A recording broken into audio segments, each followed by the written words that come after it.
Magandang hapon po sa ating lahat. Dito po ako para pasalamatan mataas ang ating Panginoon sa mga pagpapala na ginagawa niya sa ating buhay araw-araw.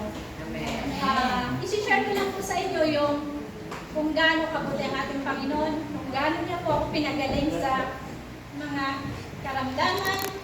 Kasi gusto po ng Panginoon na lagi tayong nagpapasalamat sa kanyang mga blessing na ginagawa sa ating buhay. Sabi niya nga po dun sa Luke 17:19, di ba po, hinanap niya yung siyam na pinagaling niya kasi isang po yun, di ba? Isa po mali. Kaya masaya po at gusto ng Panginoon na lagi natin pasalamatan ng mga ginagawa po niyang blessing sa ating buhay.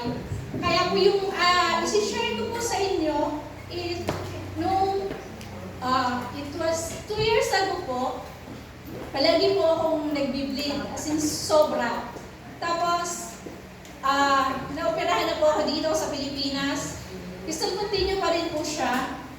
Tapos, talagang ganun kalakas. So, continue praying pa rin po ako sa kanya. Sabi ko, kasi alam natin ang salita ng Diyos na hindi niya tayo pababayaan, na pinagaling niya na tayo. Dahil sa kanyang kamatayan niya. Sabi niya nga po sa Matthew 8:17, that it might be fulfilled which was spoken by Isaiah the prophet, saying himself, took our infirmities and bear our sickness. Talagang kung itong verse na to, kasi sabi ko, kung ang mga pangako po ng ating Panginoon, talagang panghahawakan mo, talagang siya po ang mangyayari. Kasi yung pangatlong schedule po ng operation ko dito sa Costa, dito pong March 22. So, pangatlo po yan dahil nga sobrang nag-bleed ako. So, palagi po akong nagdadasal talaga kay Lord. Lord, salamat sa kagalingan. Kasi, it's about ito. Kung ano yung kinukonfess natin, sabi nga ni Lord, siya ang mangyayari. So, nung time na yun po, di pumunta na ako doon, tapos ako, naturukan na ng epidural sa likod. So, natulog na ako, hindi ko alam. So, alam niyo ba yung pagising ko, tinanong ko dun sa kasama ko, anong nangyari? So, praise the living God. Alam niyo bang hindi daw ako natuloy operahan? Kasi sabi daw, ang linis-linis ng mattress ko, walang nakita, samantalang lahat po ng result na gano'ng kalaki yung bukol, sabi nila, myoma, polyps, gano'n, inandun, isinad lang 2 weeks before yung operation. Tapos, time na yun, as in, sabi ko, linis na linis ang matrix ko. Ang ovary ko, as in, wala. Hindi po tinuloy yung opera kahit napatulog na nila ako. So, ganun po kabuti ang Panginoon talagang. Hindi ko po din talaga akalain na ganun ang Panginoon maghimala sa buhay natin.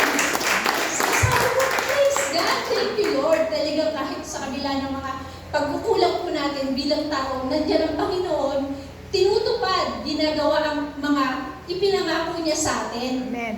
So, patuloy po akong nagpupuri sa Kanya talaga. Tapos nito pong siguro 3 weeks ago, for 1 month, gano'n. So, ako naman po na nakikipaglaro dun sa mga apo ko.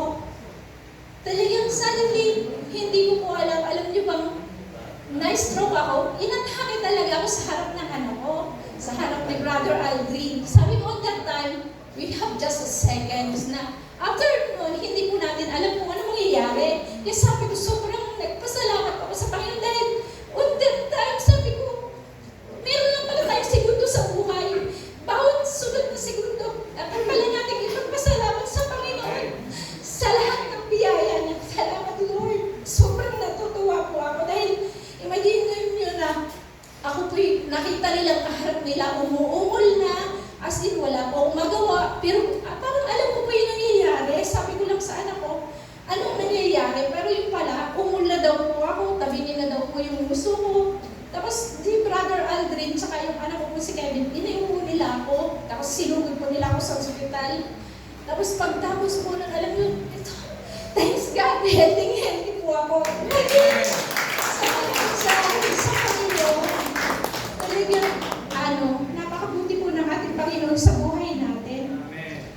Kaya babasahin ko po yung isang verse sa Proverbs 4:22. Sabi po dito, for they are like unto those that find them in health to all their flesh. Yung pasabi niya sapagkat ang buhay sa mga nakakasumpong at kagalingan sa buo nilang katawan. So complete healing po talaga binigay niya.